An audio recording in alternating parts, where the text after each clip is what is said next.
છોટાઉદેપુર જિલ્લાના નસવાડી તાલુકામાં બીજા તબક્કાના સેવા સેતુ કાર્યક્રમ ધામણિયા આંબા ખાતે આજે યોજાઈ રહ્યો છે।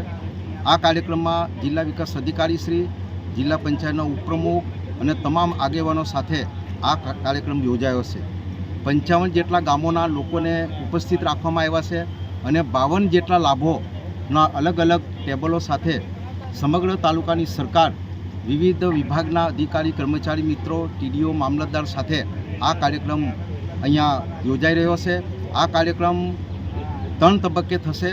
11 થી 1 વાગ્યા સુધીમાં રજૂઆતો સાંભળશે, રિસેસ પડશે। 2 થી 3 વાગ્યા સુધીમાં જે રજૂઆતો આવી છે એનો નિકાલ ટેબલ પર અહીંયા જ કરી દેવામાં આવશે।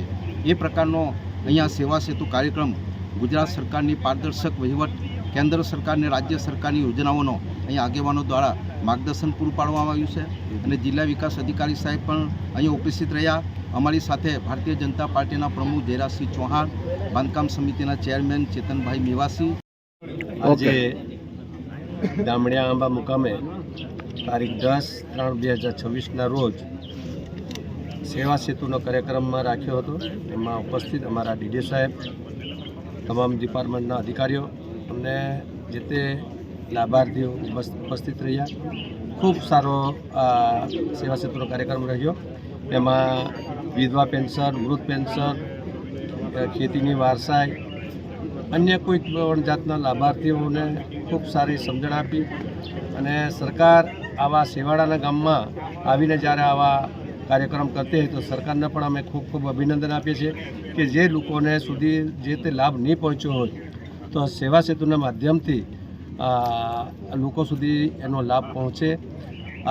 સરકારને અમે આ પહાડી વિસ્તારમાંથી અભિનંદન એ માટે આપીએ છીએ કે જ્યારે આવો કાર્યક્રમ વર્ષો પહેલાં કોઈ થતો નહોતો, આ સરકાર હવે છેવાડાના માણસ સુધી આવા લાભ આપવા માટે ઠેઠ ગામડામાં આવી સેવા સેતુ કરે છે।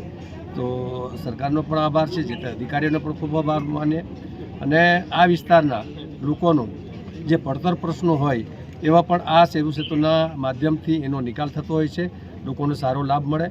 જાતિના દાખલા છે, આવકના દાખલા છે, જે તે જંગલ ખાતા વિભાગના, દવાખાના વિભાગના તમામ કર્મચારીઓ અહીંયા ઉપસ્થિત છે। તો જેને બી જે કંઈક પ્રશ્નો હોય, જે કંઈક રોગ હોય એનું પણ અહીં નિદાન થશે અને આ તબક્કે હું આ કાર્યક્રમમાં ઉપસ્થિત રહ્યો અને સરકારનો, અધિકારીઓનો અને ગામ લોકોનો હું આભારી છું। મારું નામ રણજીતભાઈ મૌર્યભાઈ ભીલ, જિલ્લા પંચાયત ઉપપ્રમુખ।